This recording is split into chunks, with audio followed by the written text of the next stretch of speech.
कुछ साल पहले मुझे एक अजीब सी चीज सिखाई गई कि जब भी मन थोड़ा सा भटक जाए या फिर चिड़चिड़ापन लगे या फिर अगर तुम्हें अध्यात्म के चरम तक पहुंचना हो तो कठोर से कठोर ध्यान करो और उसके नियमों को फॉलो करो। एक ऐसे अनुशासन में अपने आप को डाल दो जो तुम्हें परेपन की अनंत अवस्था तक पहुंचा दे। और मैंने बिल्कुल वैसा ही किया। अगर मेरा मन ना भी हो तो भी मैं ध्यान करने बैठ जाता था, अपने आप को पूरी तरह से फोर्स करके। लेकिन कहीं ना कहीं अंदर से मुझे ये लग रहा था कि कुछ तो मैं गलत कर रहा हूँ। ये ध्यान नहीं, ये तो जबरदस्ती है और इससे मुझे कुछ नहीं मिलने वाला। मान लो मैं ध्यान की गहराई में उतर भी जाऊं तो आंख खोलने के कुछ घंटों बाद वो शांति आखिर क्यों गायब हो जाती है। और ऐसा आप लोगों के साथ भी हुआ होगा। ध्यान का ये असर आखिर क्यों नहीं टिकता? आखिर क्यों हम उसी अवस्था में नहीं रह पाते? सच्चाई तो ये है कि जब तक आप ध्यान को एक टूल की तरह इस्तेमाल करते रहोगे तब तक आपका प्रयास और सब कुछ व्यर्थ होता रहेगा। जैसे सूर्य का अनंत प्रकाश जगत को प्रकाशित करता है, जैसे चंद्रमा की शीतल रोशनी जगत को आध्यात्मिक शांति प्रदान करती है, जैसे भूमंडल में बहने वाली हवा जीवन की अनंत श्वास प्रदान करती है, वैसे ही इंसान का जो प्राकृतिक स्थिति होता है, जो नेचुरल स्टेट है, वो है ध्यान। ये कोई टूल नहीं जिसको आप पकड़ के बैठ जाओ और जब मन करे उसके बाद रख दो। जैसे आजकल कुछ ऐसे ऐप्स वगैरह आ गए हैं जो 10-15 मिनट्स के रिलैक्सेशन टेक्निक सिखाकर उसको मेडिटेशन का नाम दे रहे हैं। रियलिटी में आज की जनरेशन ने मेडिटेशन के डेफिनेशन को पूरी तरह से बदल डाला है। आज मैं आपको बताता हूँ ऐसी चीजें जो मेरे अंदर स्वाभाविक रूप से घटित होती हैं, किसी नियम या जोर जबरदस्ती के रूप में नहीं, बल्कि वो स्वाभाविक प्रक्रिया जो आपके अंदर भी घटित होंगी। इनको मैं ध्यान के 12 नियम तो नहीं कहूंगा, पर फिर भी आप आखिरी नंबर पे कही गई ये मेरी बात जरूर सुनना, जो हर एक पार्ट के साथ कनेक्टेड है। शाश्वत सत्य की उस गहराइयों तले जहाँ परम तत्व उस रूप में विराजमान है जिसे देखा नहीं केवल एहसास किया जा सकता है। नंबर 1, ध्यान की शुरुआत तब होती है जब प्रयास बंद हो जाते हैं। एक आदमी अंधेरे कमरे में बैठा है। अंधेरे को हराने के लिए वो एक के बाद एक माचिस जला रहा है। हर लौ बुझती जाती है जिससे कमरा पहले से भी ज्यादा अंधेरा हो जाता है। थक कर वो लड़ना बंद कर देता है और उस शांति में उसकी आंखें धीरे धीरे एडजस्ट होने लगती हैं और दिखाती हैं कि अंधेरा कभी खाली था ही नहीं। ये सच्चाई से भरा था जिससे वो संघर्ष करते हुए देख नहीं पाया था। जब आप अपने आप को जबरदस्ती करते हो किसी चीज को करने के लिए तो उस वक्त आप अपने साथ ही दुष्कर्म करते हो। बस आपको एक छोटी सी चीज नोटिस करनी है कि पूरे दिन जब आप हर एक काम खत्म करने के बाद एक पर्टिकुलर टाइम ऐसा आएगा जब आपको अंदर से बहुत हल्का, शांत और आकर्षित महसूस होगा। जब अंदर से ये भावना आएगी तो उस वक्त ध्यान का मौन द्वार अपने आप ही खुल जाएगा। पर्सनली ये मेरे साथ रात को होता है। ये पल बहुत अनमोल होता है क्योंकि माना जाता है कि इसी पल परमात्मा आपके बहुत करीब होते हैं। ये बात थोड़ी गहरी है, इस पर चिंतन जरूर करना। ध्यान उसी पल शुरू होता है जब माचिस जलना बंद हो जाती है। नंबर 2, सांस कोई चीज नहीं, ये दरवाजा है। अब सबसे इम्पोर्टेंट पॉइंट पे आते हैं। सांस लेना कोई ऐसी चीज नहीं जिसे आप करते हो। ये कुछ ऐसा है जो पहले से ही आपके साथ हो रहा है। जब आपने भाषा, विश्वास, डर या इच्छा सीखी थी उससे बहुत पहले सांस चुपचाप अंदर बाहर हो रही थी। आपकी उलझन से अछूती एक ऐसी स्वाभाविक प्रक्रिया जो नियंत्रण से परे है। एक कैदी दीवार पर लाइन बनाता है, दिन गिनता है, भागने के लिए चिल्लाता है और एक रात थक कर वो चुप हो जाता है। और उसी शांत चुप्पी में वो कुछ ऐसा नोटिस करता है जो दीवारों ने उससे कभी नहीं छीनी थी। उसकी सांसें। जहां उसका शरीर नहीं जा सकता था वहां उसकी सांसें आजादी से चल रही थी। वो कमरा अभी भी बंद है, फिर भी कुछ पहले से ही घर लौट आया है। जब आप सांस को कंट्रोल करना बंद कर देते हो और उसे सुनना शुरू करते हो तो कुछ पुराना जागता है। हर सांस अंदर लेना एक वापसी बन जाती है। हर सांस बाहर छोड़ना एक छुटकारा बनता है। अपनी पूरी जागरूकता को अपने कानों में ले आना और केवल इस श्वास की लय को सुनते जाना। तब आप अपने आप इतने शांत हो जाओगे जिसमें आप अपनी पहचान ही खो दोगे। नंबर 3, जागरूकता ही असली आसन है। सीधा बैठना रीढ़ की हड्डी के बारे में नहीं है बल्कि अंदरूनी अलाइनमेंट के बारे में है। रीढ़ की हड्डी को जबरदस्ती सीधा किया जा सकता है लेकिन फिर भी मन अंदर से दबा रह सकता है, यादों, डर और बनने की वजह से झुका हुआ। असली अलाइनमेंट हड्डियों का सीधा होना नहीं बल्कि सिंसियरिटी ऑफ अटेंशन का है। अब आप इस बात को जरा ध्यान से सुनना। एक चट्टान पर उगा पुराना पेड़, किसी ने उसे खड़ा होना नहीं सिखाया, किसी धर्म ग्रंथ ने उसे सीधा रहने के लिए नहीं कहा। वो इसलिए ऊपर उठता है क्योंकि वो गुरुत्वाकर्षण को पूरी तरह से सुनता है। सूर्य का प्रकाश उसे अपनी ओर आमंत्रित करता है। वो पल पल खुद को एडजस्ट करता है, जड़ को जमाए हुए लेकिन फिर भी शांत। उसका शांत रहना अकड़न नहीं बल्कि बैलेंस है। मेडिटेशन में जब ध्यान ठीक वहीं रहता है जहां वो है, ना तो अतीत में झुकता है और ना ही भविष्य की ओर बढ़ता है, तो वहीं बैलेंस दिखता है। शरीर झुक सकता है, गर्दन झुक सकती है, आंखें ठीक से बंद नहीं हो सकती, फिर भी अंदर कुछ स्थिर रहता है। जागरूकता तना बन जाती है, विचारें गुजरती हवा बन जाते हैं, और उस अंदरूनी अलाइनमेंट में शरीर चाहे कितना भी अधूरा क्यों ना हो, एक बहुत ही शांत मंदिर बन जाता है जहां अस्तित्व आराम से खड़ा होता है। नंबर 4, मन को देखना चाहिए, सुधारना नहीं। ये एक बात जिसे मैंने कई लोगों को समझाई थी। मन कोई गलती नहीं है जिसे ठीक किया जाए, बल्कि एक मूवमेंट है जिसे देखा जाना चाहिए। जिस पल आप किसी विचार को ठीक करने की कोशिश करते हो, आप पहले ही उसके अंदर कदम रख चुके होते हो। आप उसकी रफ्तार का हिस्सा बन जाते हो। दूसरी ओर देखना आपको अछूता रखता है। ये उसी तरह है जैसे बादल गुजर रहे हैं और आपका अंतहीन अस्तित्व वो आसमान है जो विचार रूपी बादल से अछूता रहता है। जब आप श्वास की लय को कानों से सुनते जाओगे तो ये चीज अपने आप धीरे धीरे सटीक होती जाएगी। नंबर 5, शांति आवाज का होना नहीं है, ये विरोध का ना होना है। एक बड़ी कमाल की बात पढ़ी थी मैंने कि शोर वाली जगहों पर भी एक शांत इंसान दुनिया को अलग तरह से सुनता है। शांति कोई ऐसी चीज नहीं है जो दुनिया आपको देती है, ये ऐसी चीज है जिसे आप रोकना बंद कर देते हो। आवाजें कभी भी परेशानी नहीं थी, उनका विरोध ही था। जब आप किसी भीड़ भरे बाजार में जाते हो तो आवाजें टकराती हैं, कदमों की आहट लहरों की तरह एक दूसरे पर आती हैं। अगर आप विरोध करते हैं तो शोर आप पर हावी हो जाता है, अगर आप इजाजत देते हैं तो ये आपके आर पार निकल जाएगा। हर आवाज को अपने हिसाब से आने और जाने दें। धीरे धीरे कुछ बारीक चीज खुद को दिखाती है। शोर में हलचल होती है लेकिन आप में नहीं। अफरा तफरी तो दुनिया की है, शांति जागरूकता की है। उस पहचान में आप पहली बार साफ सुनते हो, क्योंकि शांति कभी बाहर थी ही नहीं, ये तो अंदर की जगह थी जिसने लड़ना बंद कर दिया था।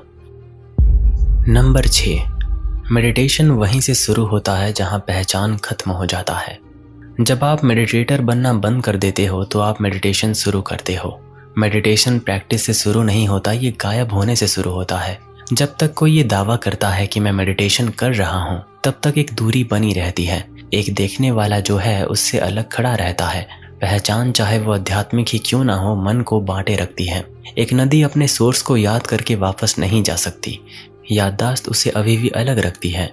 जब नदी अपनी दिशा, अपनी तेजी, अपना नाम छोड़ देती है और खुद को सागर में डाल देती है, तभी उसकी खोज खत्म हो जाती है। उस मिलन में नदी कहीं और नहीं पहुंचती, वो उसी में घुल जाती है जिसकी ओर वो हमेशा बढ़ रही थी। इसी तरह मेडिटेशन तब शुरू होता है जब मेडिटेशन करने वाला गायब हो जाता है। जब हर एक प्रयास, आसन, तकनीक और यहाँ तक कि करने का एहसास भी खत्म हो जाए तो जागरूकता बिना किसी सेंटर के रह जाती है। कोई भी अब मेडिटेशन नहीं कर रहा होता और मेडिटेशन करने के लिए कुछ भी नहीं होता, केवल वो विशालता रह जाती है जो कभी अलग थी ही नहीं। नंबर 7, शरीर तभी मंदिर है जब आप उसे सुनते हो। इसको जरा और ध्यान से समझने की कोशिश करना। शरीर डिसिप्लिन से नहीं बल्कि सुनने से मंदिर बनता है। जब तक आप इसे कमांड देते हो, इसे ठीक करते हो या इसे चुप रहने के लिए मजबूर करते हो, तब तक शरीर एक जंग का मैदान बना रहता है। मेडिटेशन कंट्रोल नहीं मांगता, ये कोऑपरेशन मांगता है। एक अंधेरे कमरे में बैठ जाना और कुछ भी मत करना। धीरे धीरे शरीर बोलना शुरू कर देगा, शब्दों में नहीं बल्कि सेंसेशन से। आज ही इसको आप ट्राई करना और आप महसूस करोगे कि एक टाइट होता हुआ कंधा रिलीज होने के लिए कहता है, एक भींचा हुआ जबड़ा माफी मांगता है, एक हल्की सांस जगह मांगती है। जब आप बिना बेसब्री के सुनते हो तो शरीर नरम पड़ जाता है, इसलिए नहीं कि उसे ठीक किया गया था, बल्कि इसलिए कि आखिरकार उसे सुना गया।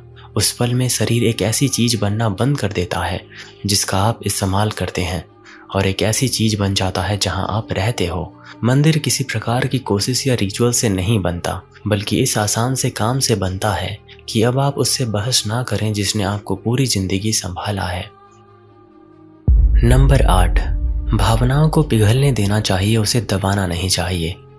ये चीज़ भी अक्सर लोग मुझसे पूछते हैं, मैं ध्यान करता हूँ पर फिर भी मेरे अंदर ये गुस्सा कहाँ से आता है, ये उदासी कहाँ से आती है।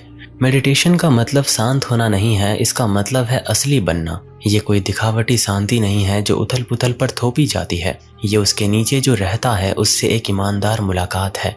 दबी हुई भावनाएं गायब नहीं होती, ये सख्त हो जाती हैं। जबरदस्ती से मिला शांति बस एक छिपा हुआ सन्नाटा है। जब मेडिटेशन के दौरान डर, दुख या फिर गुस्सा बढ़ता है तो ये सब घुसपैठिए नहीं होते, वे पुराने सच होते हैं जो आपके भीतर गर्मी ढूंढ रहे होते हैं। जागरूकता ही वो गर्मी है, आग में रखे बर्फ की तरह। भावनाओं को एनालाइज करने या उसकी बुराई करने की जरूरत नहीं होती, उन्हें बिना किसी रुकावट के महसूस करने की जरूरत होती है। नंबर 9, वर्तमान क्षण कोई बिंदु नहीं, ये एक सागर है। मेडिटेशन का मतलब वर्तमान में रहना नहीं, इसका मतलब है उसमें घुल जाना। अभी का पल समय का कोई छोटा सा टुकड़ा नहीं है जिसे आप थामे रहें। ये बहुत बड़ा, बहुत हुआ और बिना किसी गहराई का है। मुझे बस अभी मौजूद रहना है। जब आप ये कोशिश करते हो तो ये पल एक टारगेट बन जाता है और मन एक ऐसा शिकारी बन जाता है जो कभी आराम नहीं करता। मेडिटेशन आपसे अभी को पकड़ने के लिए नहीं कहता, ये आपसे उसमें गायब होने के लिए कहता है। जैसे बहती नदी में हाथ डालने पर आप एक ही पानी को 2 बार नहीं पकड़ सकते, उसे पकड़ने की हर एक कोशिश उसे नामुमकिन साबित कराती है। लेकिन जब आप पकड़ना बंद कर देते हो तो नदी आपको मना नहीं करती, वो आपको अपने साथ ले जाती है। मेडिटेशन में वर्तमान में रहने जैसा कुछ नहीं है जिसमें आप घुसते हो, ये तो कुछ ऐसा है जिसे आप खुद को सोखने देते हो। विचार अपनी पकड़ को ढीली कर देता है, पहचान नरम पड़ जाती है और जागरूकता समय के साथ चलती है, ना कि उसके खिलाफ खड़ी होती है। और यही मिलन ध्यान कहलाता है। नंबर 10, अनुभवों का पीछा मत करो, सत्य को तुम्हें खोजने दो। सबसे गहरी बात कहने जा रहा हूँ कि उम्मीद के साथ मेडिटेशन करना भी आध्यात्मिक कपड़े पहनने की इच्छा है। जब हमारा मन नज़ारों, रोशनी या खुशी के पीछे भागता है तो वो बाहर की ओर सच्चाई से दूर चला जाता है, पवित्र चीज़ों को दूसरी उपलब्धि में बदल देता है। अनुभव तो आते जाते रहते हैं और सच्चाई खुद को आतिशबाजी के साथ जाहिर नहीं करती। जब आप बीज बोते हैं तो आप मिट्टी को घूरकर सबूत नहीं मांगते, आप जमीन तैयार करते हैं, उसे पानी देते हैं और फिर पीछे हट जाते हैं। ग्रोथ अंधेरे में, शांति में, बिना गवाहों के साथ होता है। उसी तरह ध्यान तब पकता है जब तलाश शांत हो जाती है। जब हमारा ध्यान स्थिर और सब्र वाला होता है तो सच्चाई आपको अपने आप मिल जाती है, चुपचाप, जरूरी तौर पर। जैसे कोई फूल तब खिलता है जब कोई उसे देख नहीं रहा होता। नंबर 11, ध्यान सरलता से गहरा होता है, जटिलता से नहीं। सरल शब्दों में कहूँ तो आप जितने सिंपल होंगे आप उतने ही गहरे जाएंगे। मेडिटेशन जमा करने से गहरा नहीं होता, ये घटाने से गहरा होता है। हर नया तरीका मन में हलचल लाता है और हलचल ऊपरी हिस्से को जिंदा रखती है। जब एक बूढ़े ऋषि से सबसे ऊंचे टेक्निक के बारे में पूछा गया तो उनके जवाब में कोई इंस्ट्रक्शन नहीं था, सिर्फ हटाना था। जो तुमने सीखा, जो उम्मीद की, उसे छोड़ दो।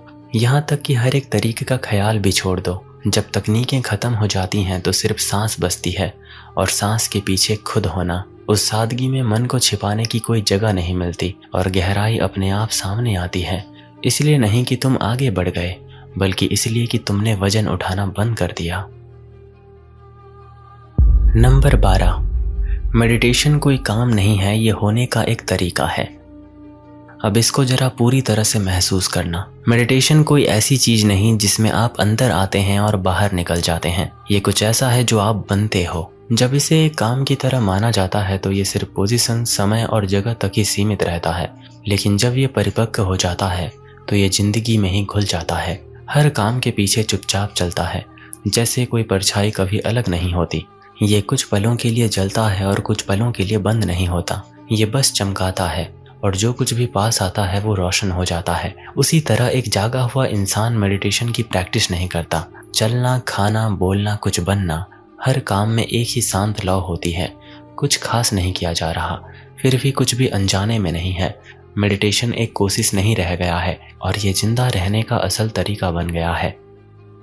आखिर में दोस्तों, ध्यान कोई निशान नहीं छोड़ता, याद रखने के लिए कोई पोज नहीं, दोहराने का कोई तरीका नहीं, आगे ले जाने के लिए कोई पहचान नहीं। जो बचता है वो है एक शांत अमापन, बिना कोशिश के सांस लेना, बिना पसंद के देखना, बिना रुकावट के जीना। आप खास नहीं बनते, आप सिंपल हो जाते हो। इतने सिंपल कि शांति और आवाज, अंदर और बाहर, प्रैक्टिस और जिंदगी के बीच का फर्क चुपचाप ही खत्म हो जाता है। मेडिटेशन कभी भी किसी ऊंची चीज की ओर जाने का सफर था ही नहीं।